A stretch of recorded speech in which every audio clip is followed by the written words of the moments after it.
The countdown was over. The engines roared to life. The Falcon Heavy lifted off from the launch pad, carrying the Io flyby spacecraft and its 4 crew members, Commander Alice Chen, pilot Bob Jones, engineer Carol Smith, and scientist Dan Lee. They had trained for this mission for years, enduring rigorous physical and mental tests, learning everything they could about Io and its volcanoes, and preparing for the challenges and risks of deep space exploration. They were the first humans to attempt such a daring and ambitious mission, to fly by Io, the most volcanic moon in the solar system, and deploy a probe to land on its surface and collect data. They knew the stakes were high, but they also knew the rewards were immense. They were driven by curiosity, passion, and a sense of adventure. They wanted to make history and advance humanity's knowledge of the cosmos. They waved goodbye to their families and friends, who watched them on the big screen at the Mission Control Center. They felt a mix of excitement, nervousness, and pride. They were ready to embark on the journey of a lifetime. The first leg of the journey was relatively smooth and uneventful.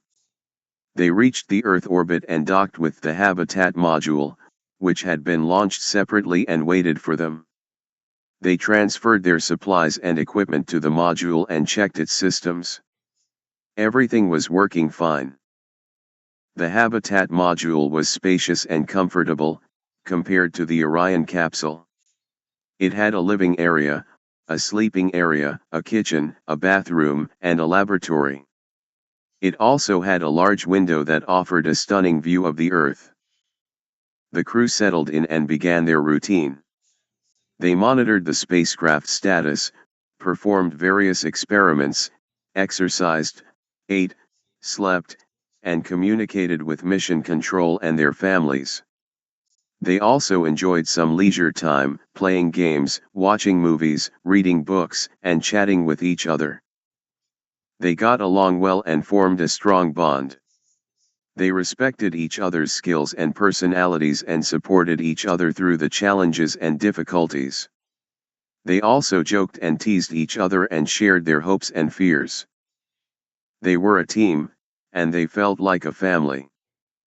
The second leg of the journey was more challenging and exciting. They left the Earth orbit and headed towards Mars, using a gravity assist maneuver to boost their speed and trajectory towards Jupiter. They had to perform several course corrections and engine burns to align their spacecraft with the optimal path. They also had to deal with the increasing distance and delay in communication with mission control and their families. They felt more isolated and vulnerable, but also more adventurous and independent. They reached Mars after 6 months of travel. They marveled at the red planet, which loomed large in their window. They saw its craters, mountains, valleys, and polar caps. They activated their cameras and sensors and collected some data and images of Mars. They also sent a message to the Mars colony, which had been established a few years ago and housed about 100 people. They received a warm and enthusiastic reply, congratulating them on their mission and wishing them good luck. They flew by Mars at a distance of about 10,000 kilometers and felt a slight tug from its gravity. They watched as Mars receded in their window and thanked it for its assistance. They were now on their way to Jupiter, and to Io. The third leg of the journey was the most critical and dangerous. They approached Jupiter after a year and a half of travel. They saw the giant planet, with its swirling clouds, storms, and bands of color. They also saw its 4 largest moons, Io, Europa, Ganymede, and Callisto. They focused on Io, their primary target. It was a small, yellowish moon, about the size of Earth's moon.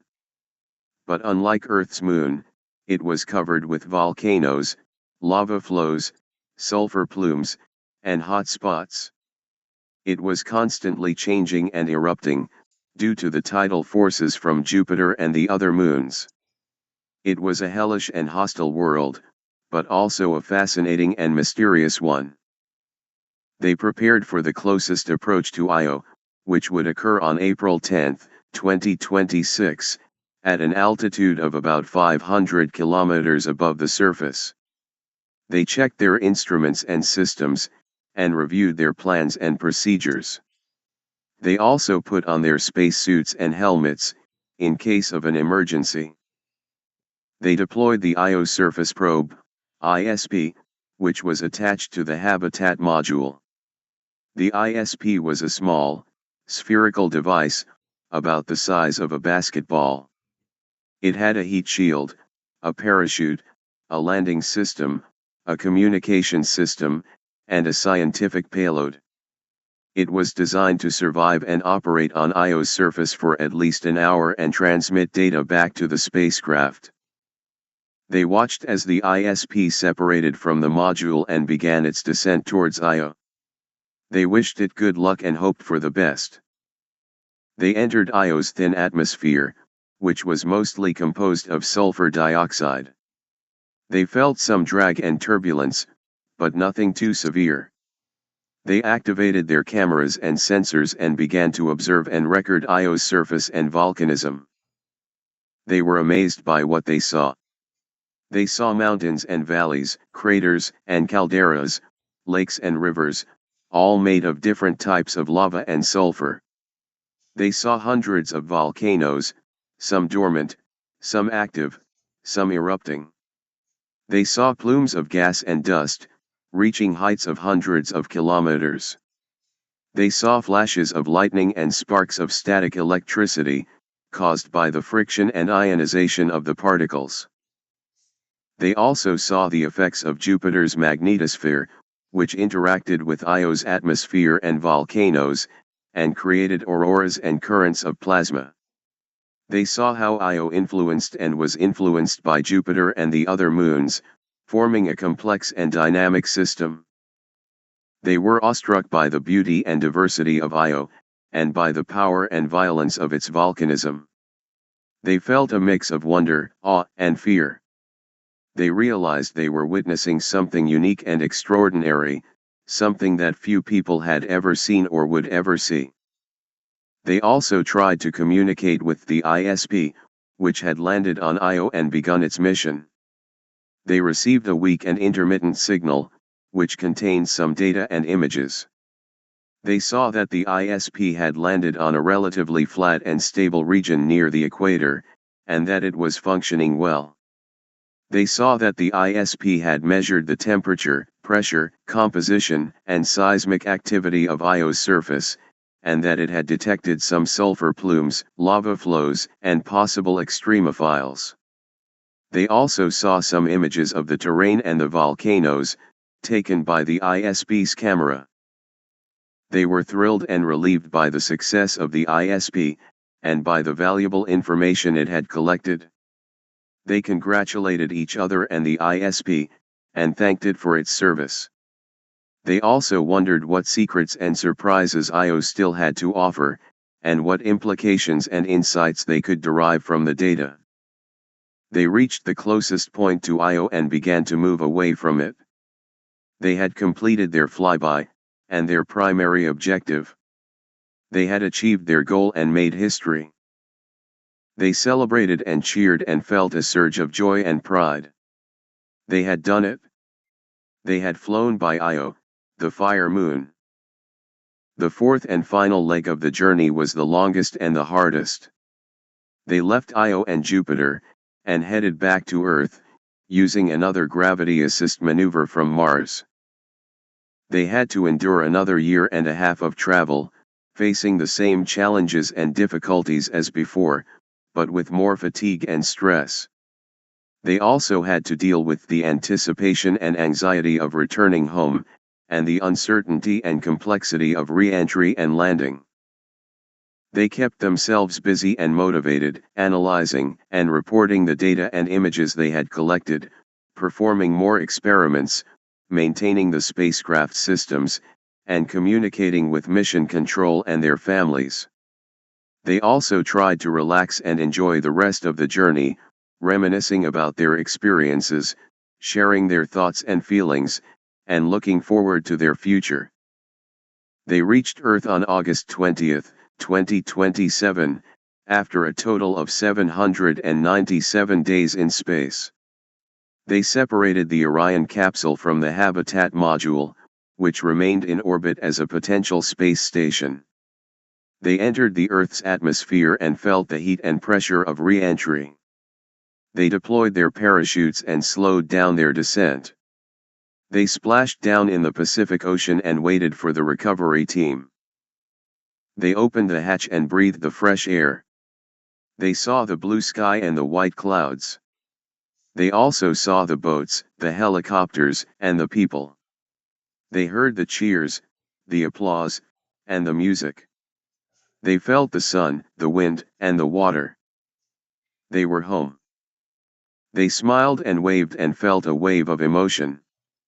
They were happy and grateful, and felt a sense of accomplishment and fulfillment. They had completed their mission and returned safely.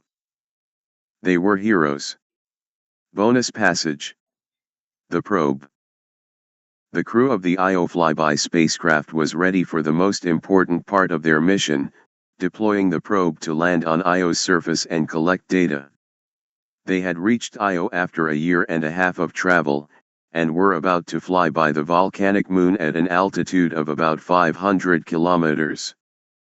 They checked their instruments and systems and reviewed their plans and procedures. They also put on their spacesuits and helmets, in case of an emergency. They were nervous and excited, but also confident and prepared. Commander Alice Chen spoke to her team through the intercom. "Okay, team, this is it. We're about to reach Io and deploy the probe. Are you ready?" Pilot Bob Jones replied, "Ready as ever, Commander." Engineer Carol Smith said, "All systems are green, Commander." Scientist Dan Lee exclaimed, "I'm so excited, Commander. This is the moment we've been waiting for." Alice smiled and said, "Me too, Dan. Me too. All right, let's do this. Bob, initiate the probe separation sequence." Bob nodded and pressed a button. "Roger that, Commander.